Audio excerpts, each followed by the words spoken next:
Tassa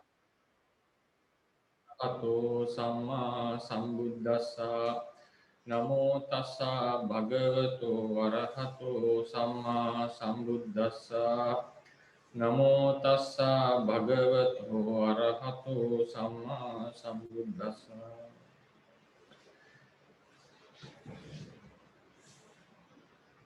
Good morning, everyone.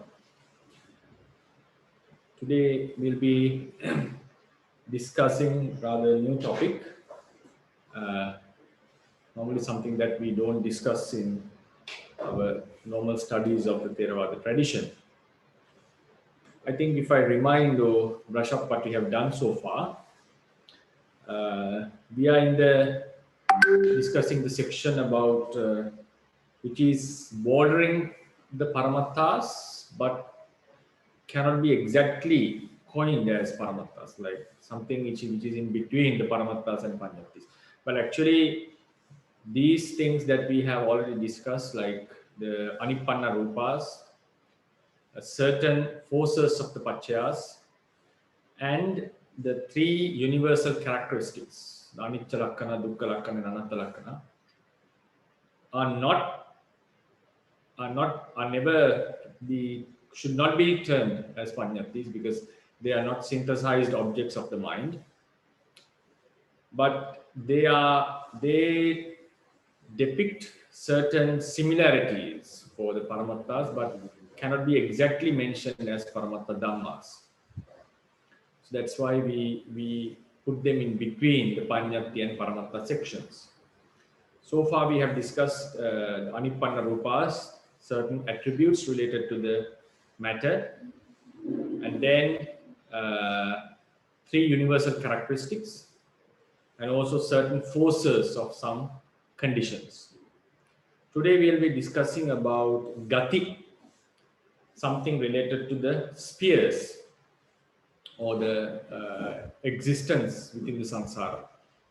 So before we go into the lecture, as usual, we will draw the diagram which indicates where our lesson locates. Now, so it's a smaller board, but anyway, we have Paramattha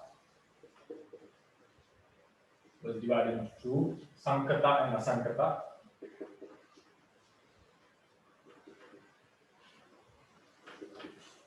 And Asankata.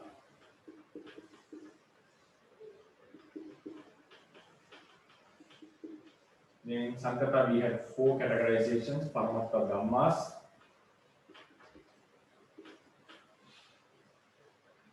then we had Upadino Dhamma,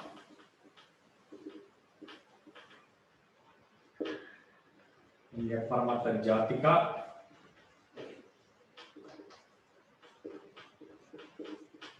finally the Anupanna Dhammas. Excuse me, Bhante. Can you clearly see the board, Dr. Ryan? The letter is a little bit small, but I mean, for now, I think we can recognize them. But I don't know if if you introduce any new things, then maybe it's a little bit hard for us to see. Yes. Excuse me, Bhante.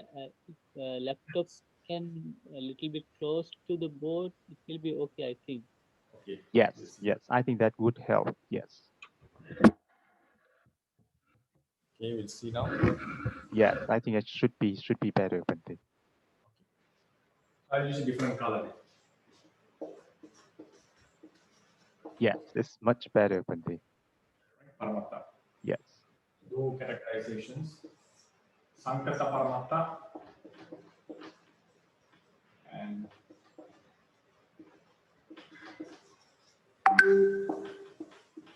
Asankata Paramatta. Then Sankata Paramatta we have Paramatta Dhamma,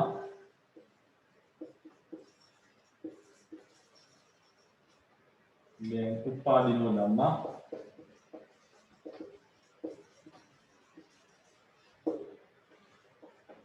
Paramatta Jatika,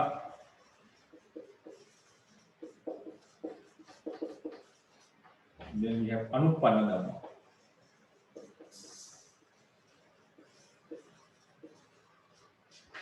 In Asankata Paramatta group, we had 5 types of nirvana, if you remember.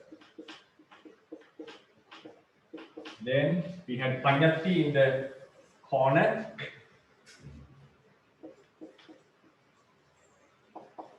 We had Atta Panyati. Then we have Nama Panyati. Then something called Sabda Panyati. In between, we have a section which were neither Paramattas, neither Panyati nor Paramattas, but they are bordering the Paramattas, so that's why we separate them with a broken line. So the category was Anipanna Rupa.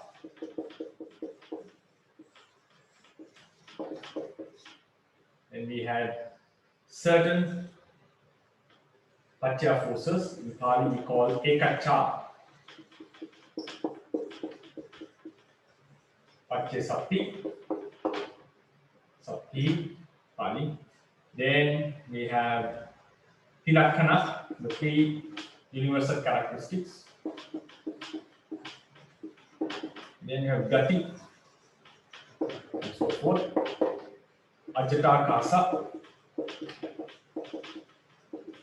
and Kala. Kala was something that we will discuss, but it would fall into the Panyati group. So these will be our lectures. And then we also had the difference of Dhamma and Dhammata.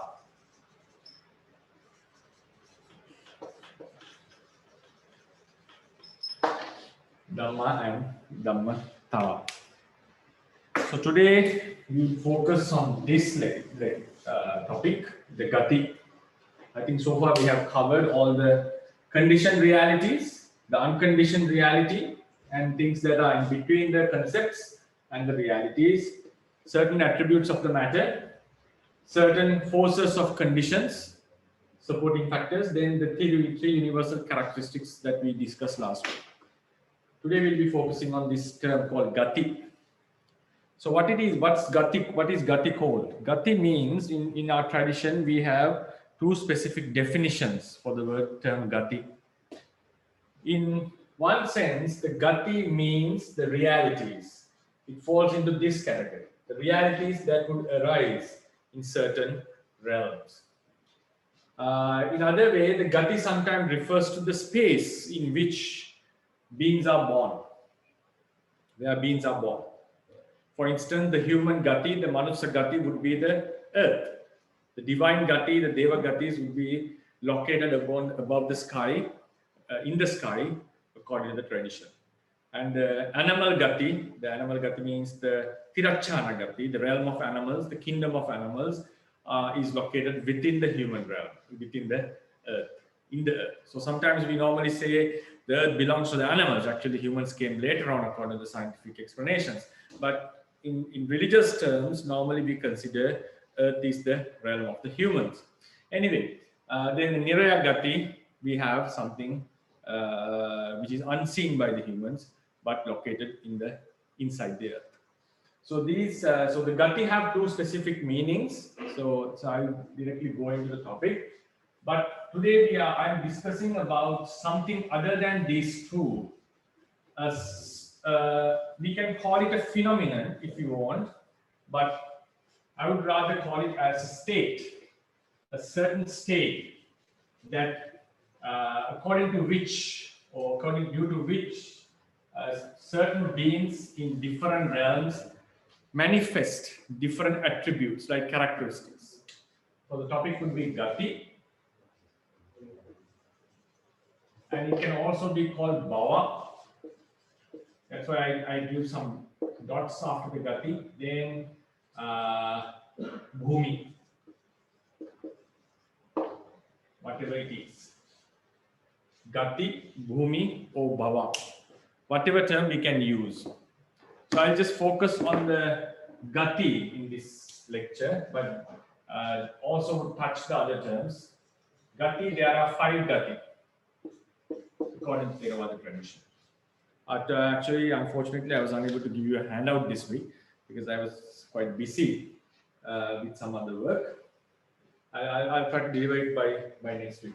So Gati, we have 5 types of Gati according to Theravada tradition. One is Niraya. Niraya is the hell. So Buddha has mentioned that he has directly seen the hells, and beings who do evil deeds do suffer after their death born in such places. Then we have the second Gati called Tirachana. It's the animal kingdom.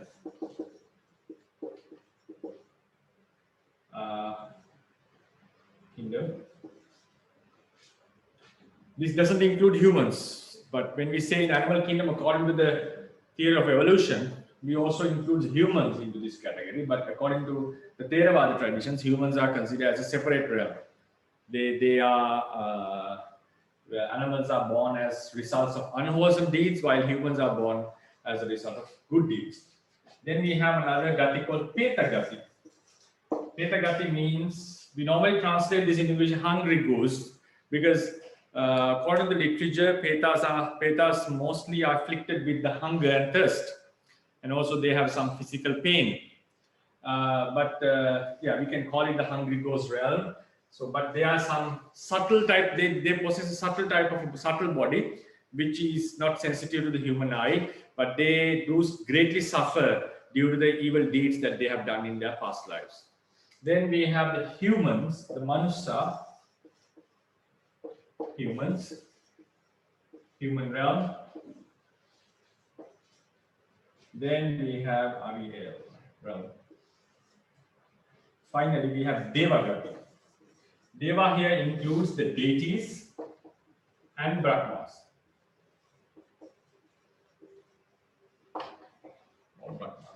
This is how the entire existence has been divided by the Buddha, as mentioned in the Theravada literature in suttas. So all the beings would be categorized into any of these 5. Sometimes once you have studied Abhidhamma, would have a question about these are unwholesome, woeful realms, the first 3. The remaining are the blissful realms, we call. So how about the Asurakaya? Asurakayas are included in the Petas, because sometimes they have been mentioned, described as a part of the Petas, Kalakanjika Petas we call. Then the Brahmas are included in the Devas, and the beings like the Yaksas, Gandharvas are also part of the Devas. They belong to the Chatu Maharajika realm. So these 5 categories are exhaustive. So they include all the beings within, who are living in the universe according to the Theravada tradition. That's how the Theravadians would categorize them. So when we say Gati, so this is the normal 5 types of Gati. When we say Bhava, we have 9 types of Bhava, and Bhumi we have 31 realms of existence. Right? Bhava means it is the same thing. Like for instance, if this is the entire animal realm, the realm of living beings, in one category the Buddha divided them into 5, and in another categorization, he divided or categorized them into 9 in a different manner, right? Something like this, as 9. Then in the 31 realms of existence, the categorization was much different. So therefore, it is the same number of animals, number means the same living being, the sentient beings have been categorized in different ways. For instance, if we talk about the animals or living beings, we can normally we can categorize them as ones who doesn't have any legs, ones who have 2 legs, 4 legs, or ones who have more legs. And also we can divide them as mammals and non-mammals. So when we say mammals and non-mammals, the entire range of the animals would be the same in the categorization based on legs, but the division has happened in a different manner. So therefore, when we say 5 types of Gati, 9 types of Bhava, or 31 realms of existence, Bhumi, so we include all the living beings and categorize them into 5. Here we categorize them into 9 groups. Here we categorize them into 31 groups. So therefore, they refer to the, in the end, their reference is the sentient beings who are living within the universe, according to the Theravadas. So then now I'll focus on this Gati aspect. Gati. So within the tradition, we have 2 definitions for Gati.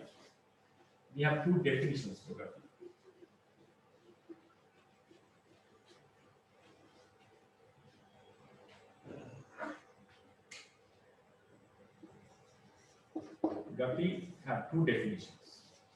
One is the realities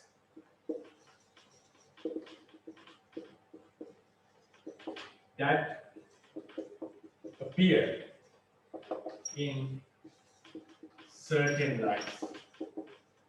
For instance, now when we talk about a human, according to the Abhidhamma's perspective of the Theravada tradition, how do we define the human gati? Manusya gati are the Kamaja Rupas and Vipaka Chitta Chetasikas, if I say in Pali. Now we are born, now every living life is a result of a karma, of a past deed. So when someone has done a karma and if it gets the opportunity at the near death, so if this is the death, right, due to karma, we are born. So birth means a patisandhi normally we say. Normally when we say in Abhidhamma perspective, nama and rupa arises due to a past karma. So then this continues as a generation. So nama and rupa process continues. So this entire process is a product of a karma. It's a product of a karma. So when we say gati, gati means the life. In other words, the life. The main component, the most prominent component in this in a life is the karma born matter produced by karma. I think this is it clear? Can you see, Dr. Ryan, the color? Not quite well, Pandey. Right. I think black should be okay. Yeah. Matter born out of karma.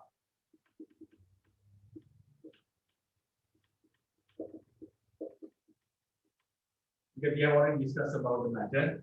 It's fourfold, born out of karma, born out of consciousness, born out of the heat element, and then born out of nutriment. Matter born out of karma and the chitta chetasika, mentalities. Resultant, we can call it resultant mentality.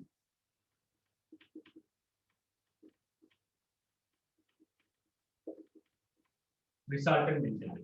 In Pali, we call Kammaja Rupa and Vipaka Chitta Chetasikas.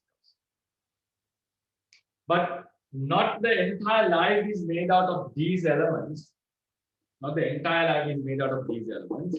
There are consciousness born matter, heat born matter, and also nutriment born matter. And there are some other than resultant mentalities. We have wholesome mentalities, unwholesome mentalities, functional mentalities. So the life is constituted with the entire range of mind and matter. But when we say gati, the term gati specifically refers to these mentalities and materiality. Because the thing is, the entire life is a production of karma, and it continues as long as the power of karma remains.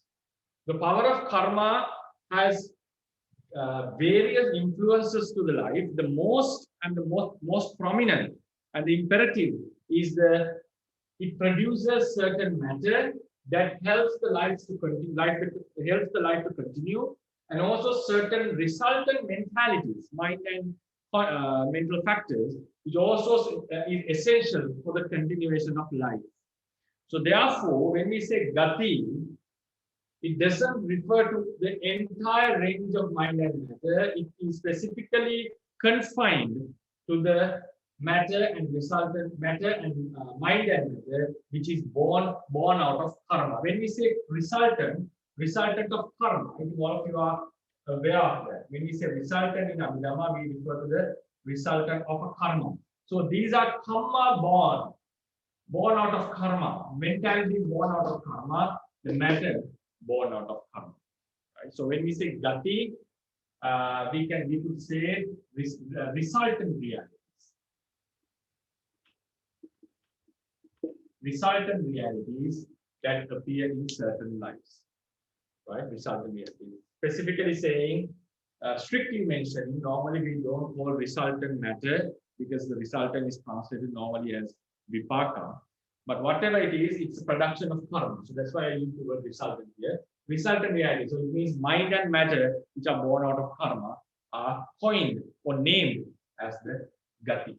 So for instance, when we say about human gati, now if you talk about myself, what is my gati? My gati is the patisandhi chitta, which is born out of karma, and all the mentalities which are born out of past karma is my gati. And then in the sphere of my materiality, whatever matter which is produced by the past karma is also called gati. Not the entire rupa, not the entire consciousness that appears within me. Only the consciousness, mental factors, and materiality which is produced by karma is called gati. So that is the first definition of gati according to the Theravada teaching. The second definition is the space in which beings are born.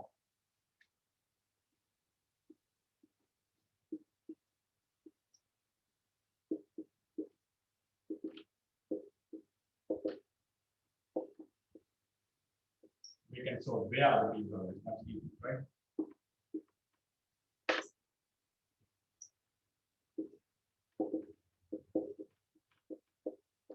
Beings appear, whatever it is.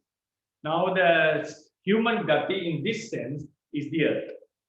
The divine gati is the location which is mentioned in the literature, which is believed to be in the sky, in the space. The Niraya gati is located within the inside the earth. So whatever it is, now these are two different explanations.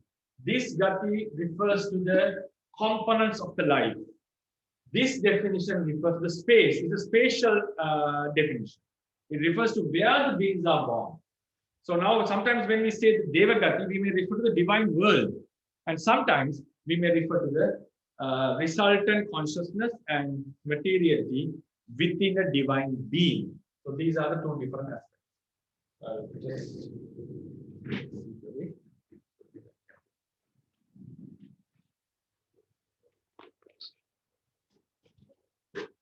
Right.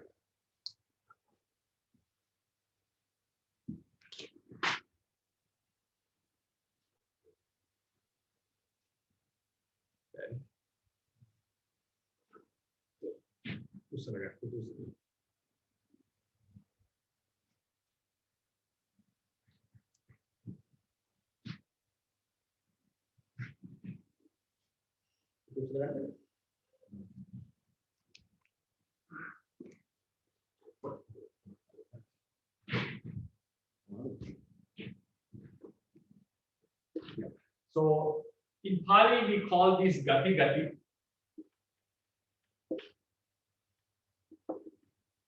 Here with this we can call a sanjati gati. Sanjati desagati.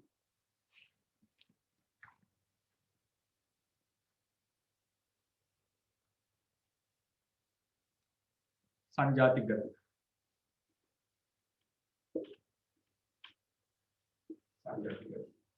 This word Sanjati Gati is something I have adopted from the literature for the easiness, because Sanjati Gati has specific definitions according to the aggregate it refers to. So the word Sanjati Gati, when it refers to the Rupa, is mentioned as space where the living beings are born. So these are the two normal definitions that we can find about the word Gati. It refers to the realities, karma born and karma born matter and karma born mentalities, and also the space in where the beings are born. Now, today I am referring to another definition, a third definition. First definition, second definition, the third definition. I'm talking about a certain state due to which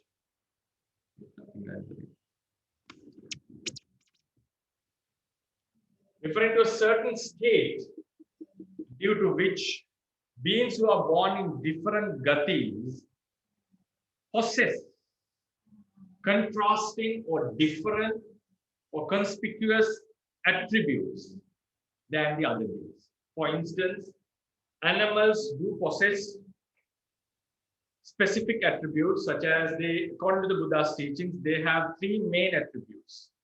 One is finding the food, eating, sleeping, and having sex. So these are the main three attributes of the animals. Other than that, they cannot have an intellectual development in their lives.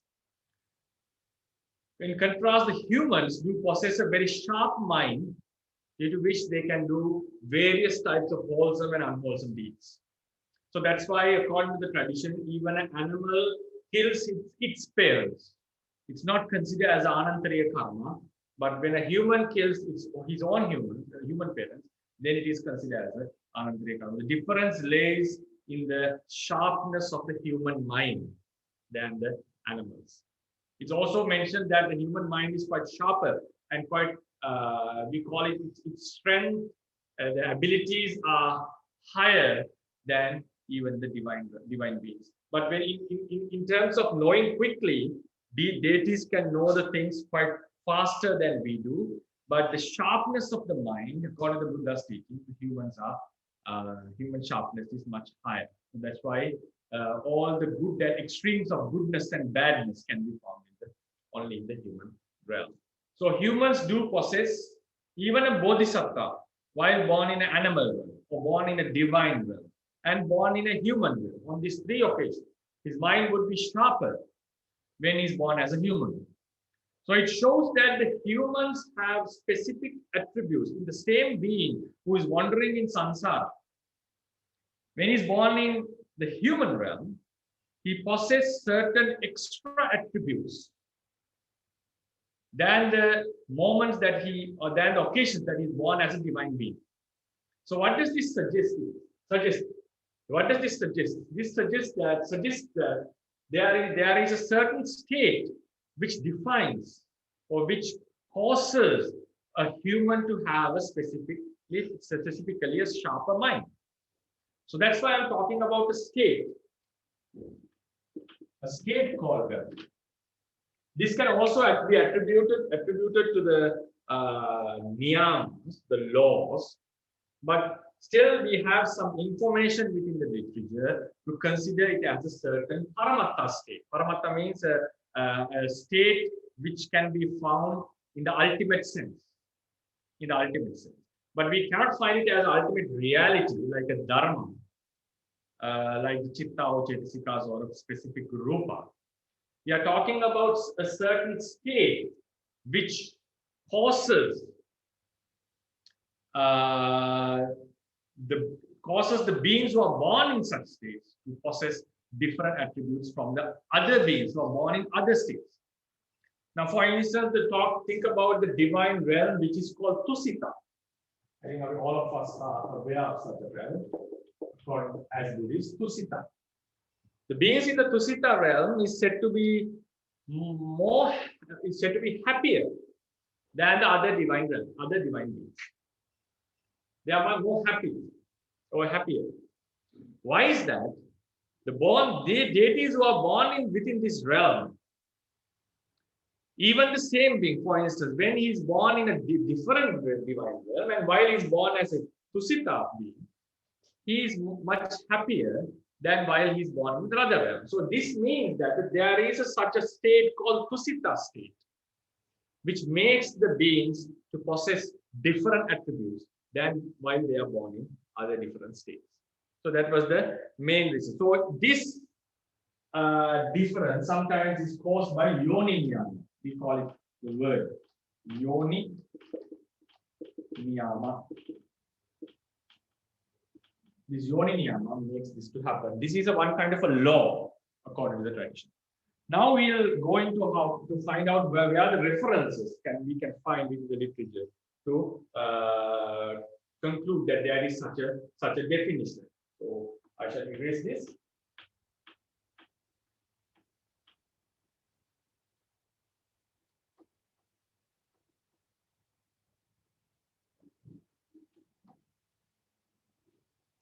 In the commentary of Majjhima Nikaya, we find a specific sentence given by the Thera Mahasiva. It says, Kammanhi yonyang tipasi.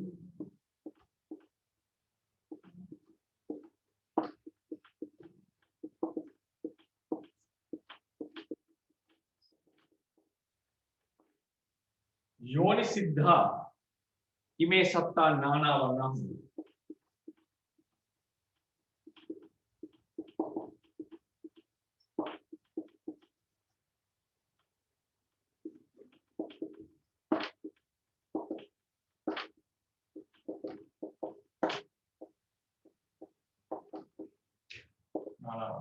This was mentioned in the Majjhima Nikaya commentary.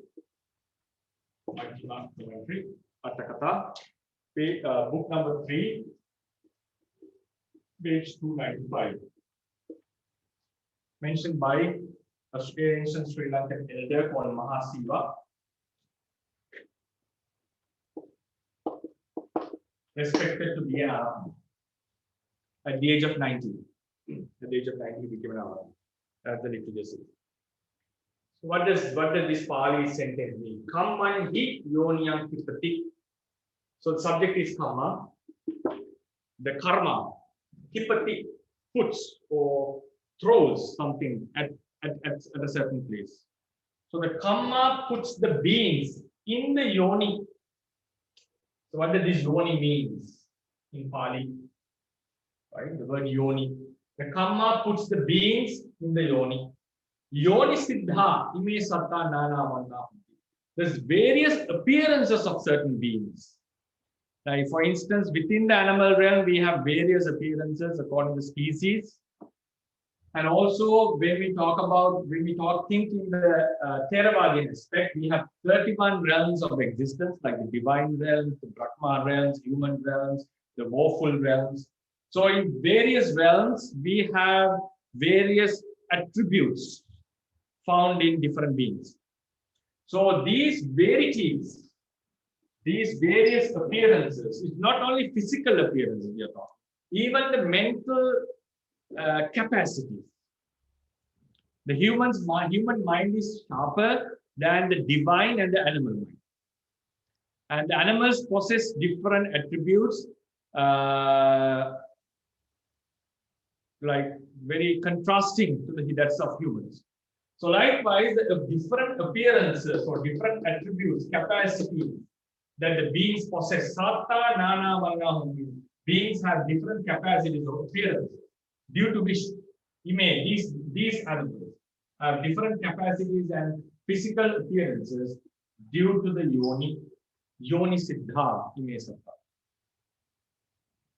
So there's another word called yoni within the tradition. Yoni is fourfold, how the beings are born. In another, we have another classification of beings. Yoni, 4 yonis, right? 5 gati, 9 bhava, and 31 bhuta. There's something called Vijnana Tithi. I will not be discussing on that because it is not an exhaustive classification. So yoni siddha ime satta. So what does this mean? The beings have different appearances due to the yoni, and the karma puts the beings in the yoni. So what does this yoni means? It's a one kind of a state. Due to being born or put into these states by the karma, the beings possess different mental and physical attributes, mental capacities, physical appearances, due to being put into this yoni. So I would call it as a state. So therefore, it is something which is not conventional. It is something ultimate. But we cannot define it as ultimate reality, as Chitta or Chaitasika or a Rupa. So that's why I put it in between the Panyati and Paramattha. Panyati and Paramattha. So now, for instance, how do we prove this with some logical arguments? The best argument that we can bring is the range of karma and the range of births that we can have due to various karmas. Now, due to karma, we are born. Life happens. Due to karma, life happens.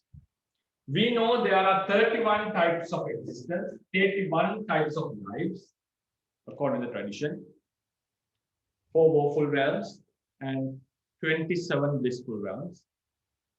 But the range of karma we can call, it's quite infinite, or it's very quite large. the very large spectrum. The range is quite large because the karma is affected by the nature of the mind,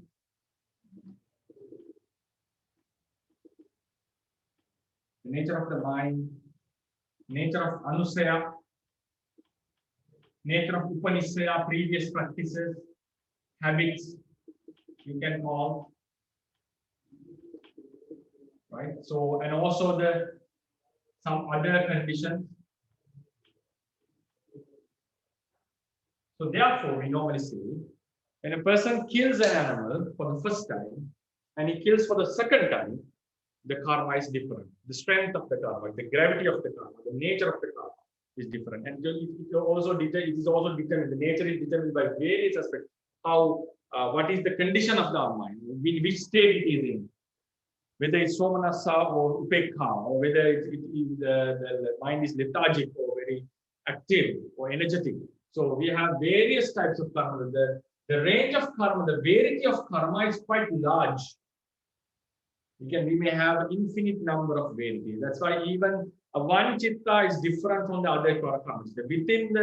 Even within one mind stream, chitta viti, one consciousness, javana consciousness is different from the next consciousness.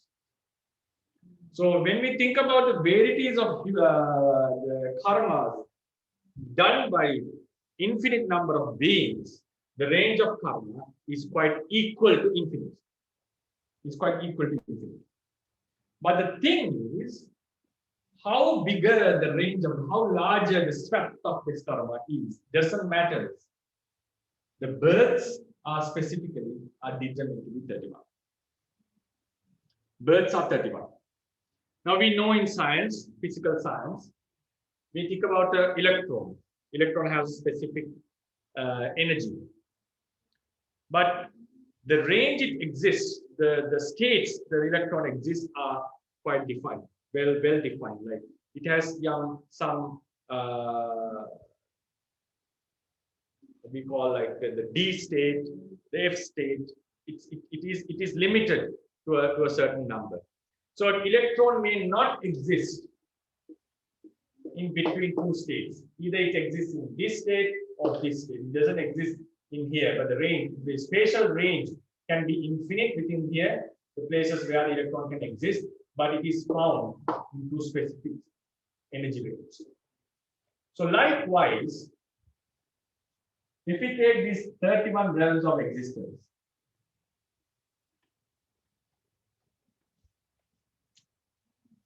how various the karma would be doesn't matter. When we are born in any of these 31 realms. There is no beings which is born in between the Tusita and the Yama, Chatur Maharajika and Tavatinsa. We are able, according to the teaching, we are able to categorize the beings into these 31 realms. So what does this mean? Like that there are certain states where electron can exist. Likewise, there are certain realms in which the beings are born. Otherwise, when we compare the variety of the karmas that can be done by various beings, which is quite equal to the infinite. But the number of lives that one can have is only the 31. So this means the energy of karma can be from 0 to, for instance, a very high number, but the realms are 31. So these suggest that I'm not talking about the space where the living beings are born, not talking about the realities that appear in a certain being. We are talking about a state in which the beings are born. Like it's quite difficult to explain what kind of a thing it is, but when we look into this, the teachings with the radical aspect, radical mindset or logical mindset, we find that there should be such a state due to which determines the characteristics of living beings and also where the karma can fit. For instance, a karma of this level. Now, if a being does the various types of karma, for example. These are the different ranges of karma. Sometimes this fits this realm, this would fit this realm, but this in between karma is not going to give a rebirth here. It would either go here or here. If you think that it would go here, it shows that there is a specific range of karma which determines where now it's not the range of karma. Due to this range, the karmas are determined which karmas would go into this, would lead into this realm. That's why the Mahasiva Thera said, Kammanhi Yoniyam Kipati. Due to karmas, beings are born in certain realms. The karmas put the beings into certain realms. Yoni Siddha Ime Sattananam. Because this state is already determined by the law of nature. So if someone is born as a human being, regardless of his nature of the karma, if that karma, the range of the karma fits to be born in the human realm, he would surely possess a mind which is sharper than the animals. If that karma leads to the Tusita realm, he would be happier than the other living beings. And if that karma leads to a Nimmanarati divine realm, he's able to, for example, Nimmanarati, he's able to create his own the pleasures that he would like to enjoy. So likewise, they possess different. Now there are two realms. It says that the divine beings are able to specifically have the intimate, the sex with the beings whom they like, in the appearances they like, they wish.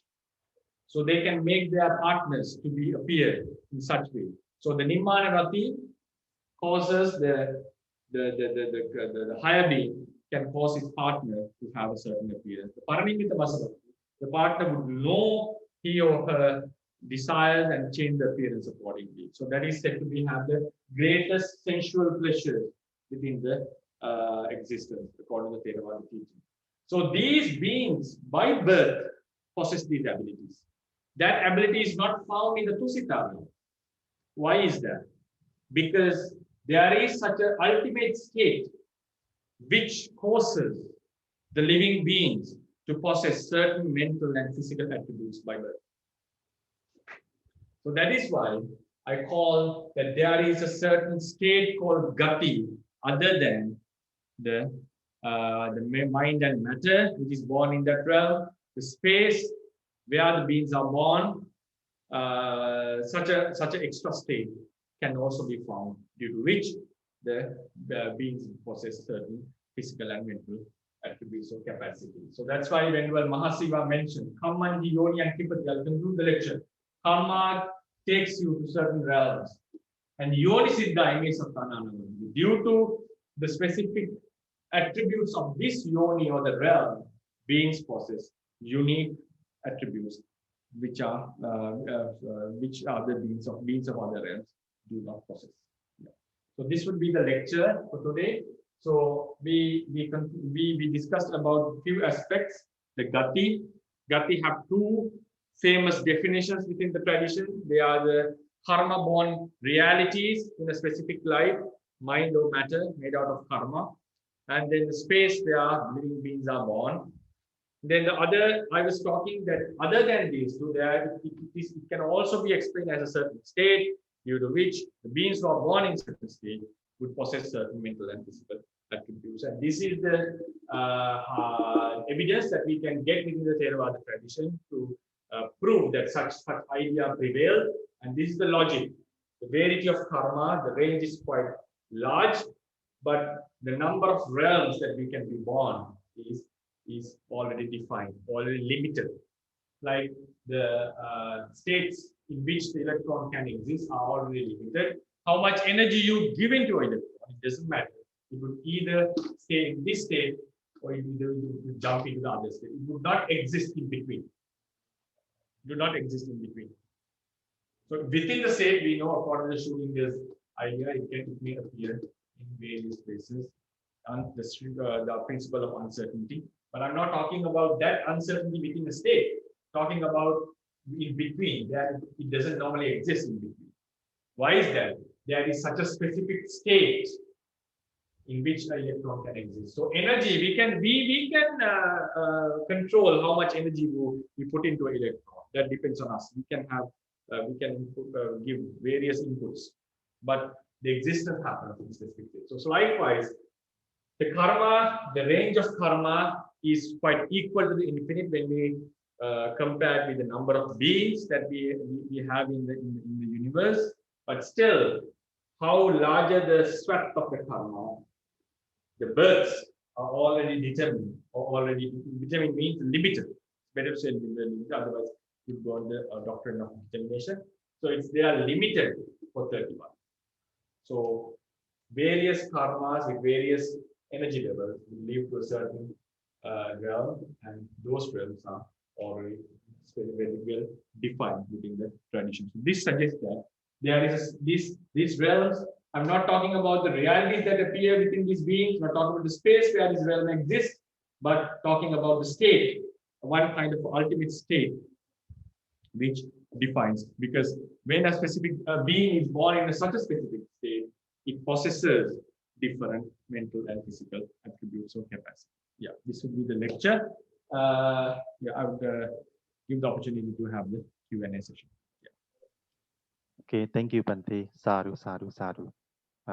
Yeah, hello everyone. If you have any question, you can raise your hand or you can put the question in the chat box and we can help you with that. Yeah, good morning, Bante. I have like maybe two questions. Yes. So the first one is about the first definition of Gati. So you said the first definition of Gati is the realities that appear in certain lives. So here, we only consider the Kamacharupa and the Vipaka, Chitta and Cetasikas in the past because of past karma, or including the present karma as well, Bante? Yeah, I think I was, when I say past karma, I refer to past to the appearance of reality. It may also include the present life or the past life. Right. But when saying past karma, I was referring past to the appearance of the reality. Right. So it includes all the resultant karmas that were done in this life or in the past life. Right. Okay. Thank you, Bante. And the other question is, so here you said that the title of this lecture is about Gati, and you said that it's like the certain state due to which beings possess certain attributes. But in here, so does that mean that you equate the word Gati, Yoni, Bhava, and Bhumi as well, Bante? Yes. It So means all like, of them, yes. Or not equalizing, like they all, this is a four-fold classification, five-fold classification. So we can say there are 31 states according to the Bhumi, 5 states according to Gati. The best that I would prefer to explain based on Bhumi, but the thing is the word normally found in the literature is Gati. That's why I took the approach from Gati. Otherwise, if we go into the more detailed explanation, it's better to say there are 31 realms of existence. I see. But the thing is, like, we can also explain it like there are 31 states or 9 states according to Bhava, 5 states according to Bhava, because these classifications are based on some characteristics. Why the Buddha categorized all beings into 4 yoni, all beings into 5 gati? Because if we talk about the yonis, the upapatikas do possess certain attributes other than the andaja, so jalabuddha. So he could see how these states can be. He could name these states, but I would prefer that if we go into this Bhumi, I would prefer that it would be much easier to understand. I see. So can we translate the word gati as living environment, Bante? If we say living environment, doesn't it fall into the second definition? No, it's just because it's the living environment. It's not the space. It's not the physical space, but it's like because of that environment, some certain being have to have some certain attribute in order to adapt to that environment.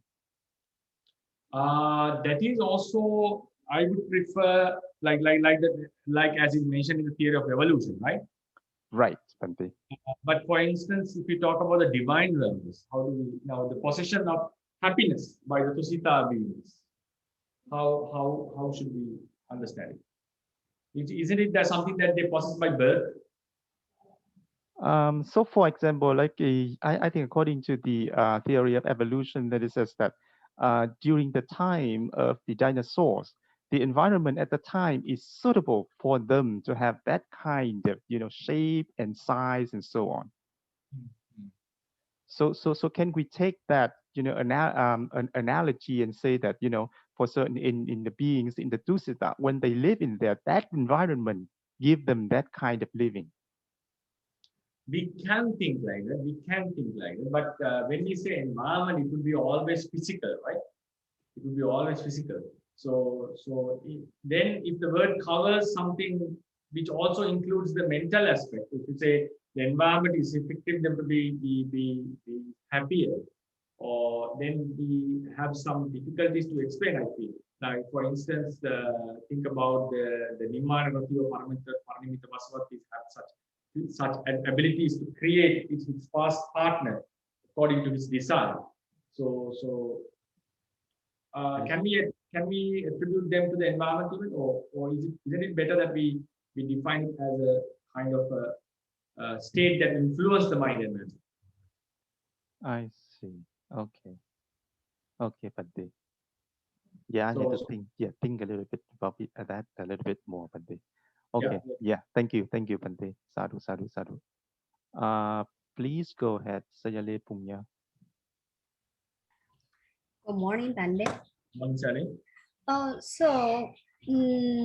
Like the beings, when they're born in the different gadis, but they possess different abilities. Even in the same gadi, but they may be some poor, some rich, or some have many attendants. So in that sense, we can only say it's because of karma. Sometimes now, according to Chulla Kama Vibhanga Sutta, such things like born in a poor family or a rich family or having a beautiful appearance or ugly appearance is normally attributed to the karma. It's normally attributed to the karma. And the best question that I would say, like, how about the animals? Different animals have various appearances, various abilities. So that's why now this sentence, like this Yoni and Tipati, Yoni Siddha Ime Satta, this also is specifically mentioned to the animal, is also mentioned to the animal realm. Because in animal realm, we find the cat and a dog is quite different. But when we go into the theory of evolution, we find that in the ancient time, some species have evolved from a very common ancestor.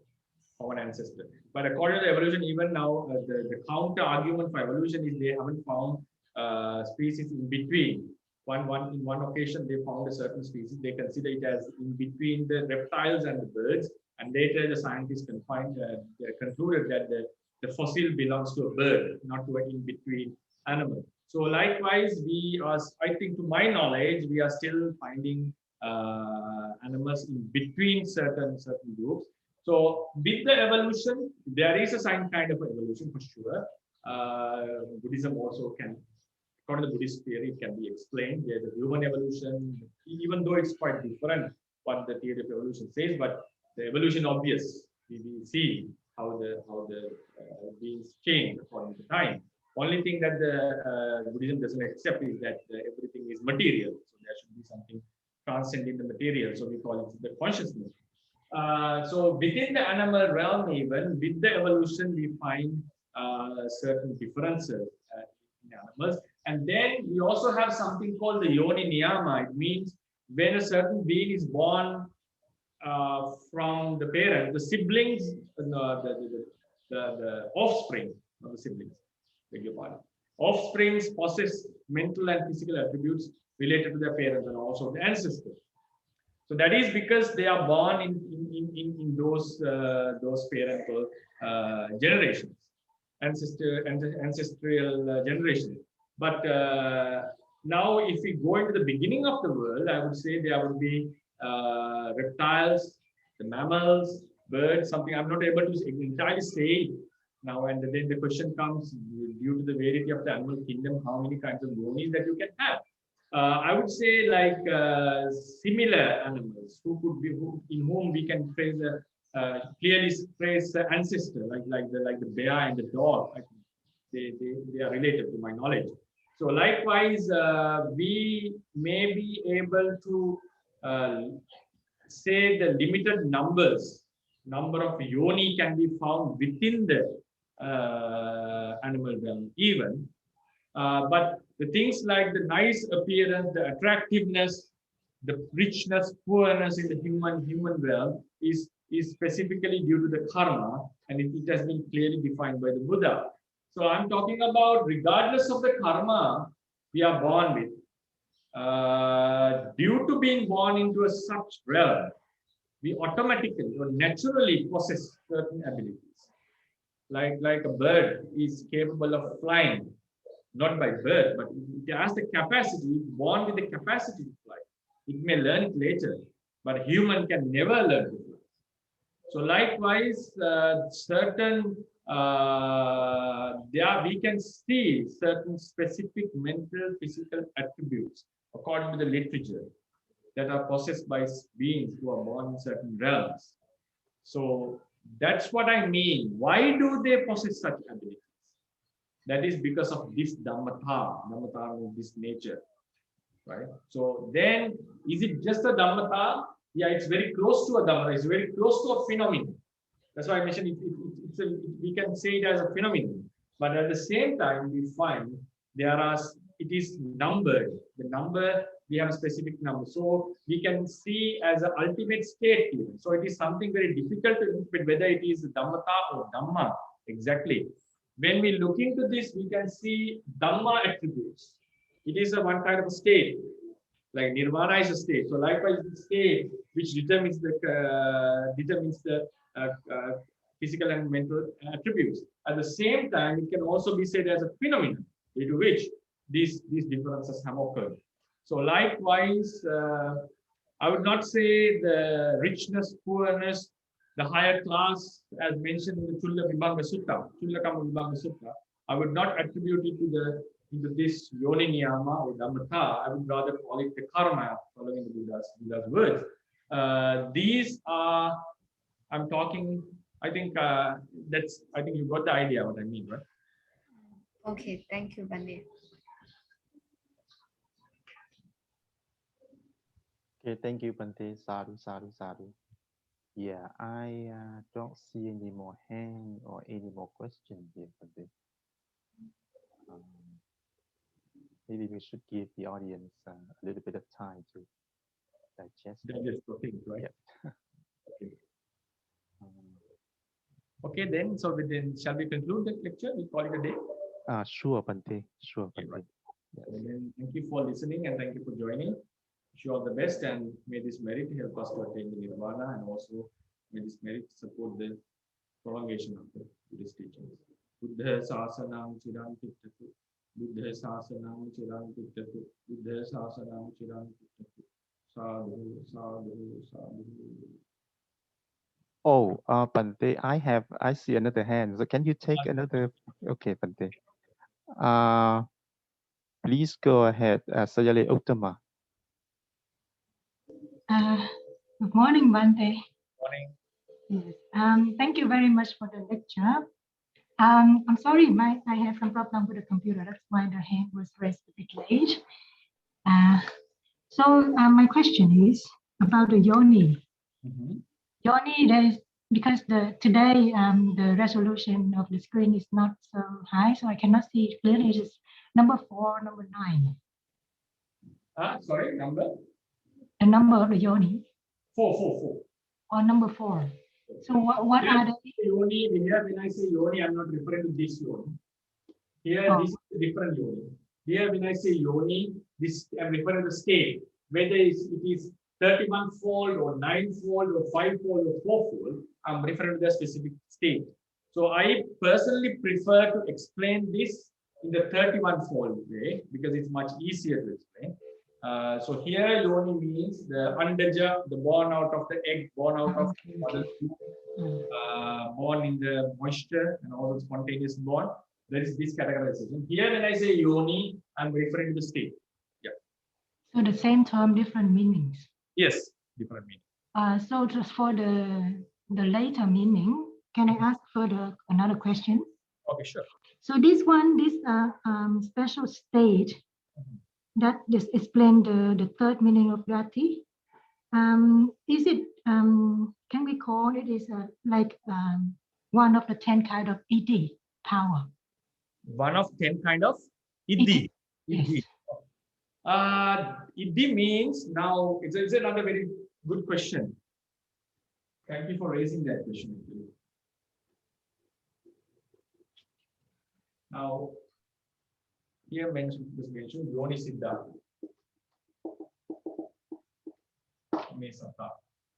So it's like this.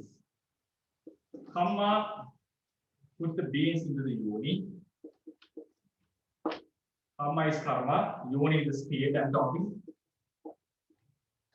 Then because of the state, various appearances. Nana, vanna only.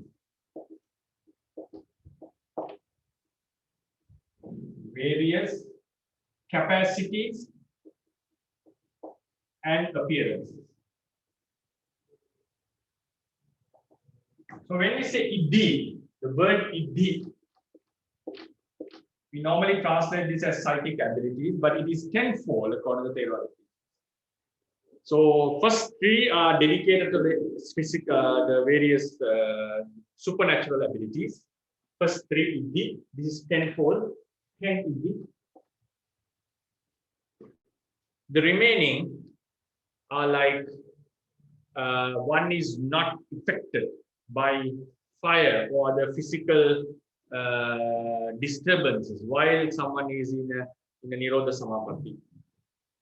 And sometimes some would get certain, due to the miracles, due to the merits that they have been done in the past, certain things would appear mysteriously to someone. So these are the 10 qualities. So in that categorization, we have Kamma Vipakaja Iddhi, something called Kamma Vipakaja Iddhi.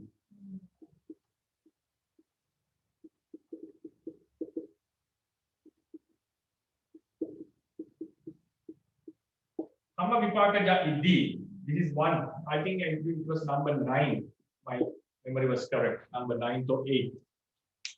Kamma Vipakaja Iddhi means the ability a bird possesses to fly is a Kamma Vipakaja. It's not done by this, it's not done because of as a supernatural ability. It possesses that capacity by birth. Because being born in the bird's realm, in birds, species of birds, it has the capacity to fly. And the fish can sustain within the water. And as Dr. Ryan mentioned, the environment is also suitable. That is also one great aspect. I'm not denying that the translation. What I mentioned that time was it doesn't cover the entire thing. The environment also plays a huge role there, because the fish possess the ability to take the oxygen which is in the water that humans do not. So this Kamma Vipakaja Iddhi is normally mentioned in the tradition, something that they possess, that the divine beings are capable to fly without any samadhi by birth. They are capable of transforming their body into various appearances, even without having any psychic abilities. So these are things that are possessed by birth. Now, if you think about the formula, Kamma puts into the state. Due to the state, Kammang Yonyam Tipati. Kamma throws the beings into the state. Yoni Siddha Ime Satta Nana Vanna. Because they are born in such states. Now, it doesn't mean that a being is born here and then first put into a state and being born in the get certain appearances. Because due to the karma after Chutti, one is born as with a patisandhi. But the thing is, where is born due to the state which influences this birth, it may possess, the being may possess various capacities and appearances. So therefore, that practical incident which happens can be segmented into these segments. Like Kamma, due to Kamma, one is born in a certain state. Due to the state, one possesses these abilities. Now the word Kamma Vipakaja is not referred to the state. It refers to the capacities it gets due to being born in the state. So it is related to the state, but it's not specifically mentioning about the state. Due to the state, you get certain capacities and appearance. Those capacities, abnormal capacities, are the Kamma Vipaka Jati. Is it clear, Sally?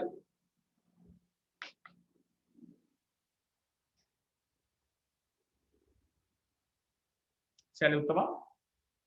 Okay, maybe she's gone. Yeah. I think she lost her connection. Yeah, she's here, and I'm asking to unmute her, but she's not unmuting. So, Sally Uttama, please unmute. yeah, she's not responding, Bante. So anyway, I think it's clear, Bante. But and then Bante, so and then also the Vipak, see Kamma Vipakacha. So basically, it's just Kamacha, right, Bante? No. This is a different terminology. This is different terminology.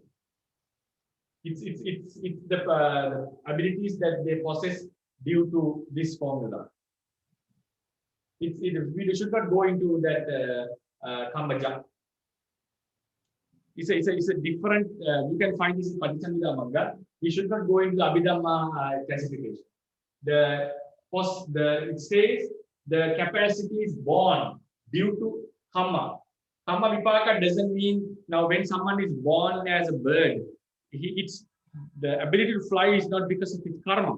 Because of Kamma is born in a state, due to that state, he possesses the capacity. So it has a linear connection with karma. So, otherwise, it's not directly brought by the karma. yeah. So here the word Vipaka doesn't have anything to do with the Kamma Vipaka. No. Now it's like this. As a Kamma Vipaka, we are born here. Right. Yes. So due to this, we get the capacity. Yeah. So linearly we can say, but not in terms of Abhidhamma approach. Right. Yes. Because otherwise it's a Vipakacha, so it doesn't make any sense. Yes. Yeah, Vipakaja, born or Vipaka. Yes. Yeah, Okay. we also discuss about this, right? Vipakaja. Yes. Okay, thank you, Bante. Sadhu. Yes, and then, yeah, I think there is no more question, Bante. Thank you, Bante. So thank you very much for joining, and may this merit help us to attain the nirvana and also support the prolongation of the Buddha's teachings. Buddha Sasanam Chiram Tittatu, Buddha Sasanam Chiram Tittatu, Buddha Sasanam Chiram Tittatu, Sadhu. Sadhu. Thank you so much, Bante.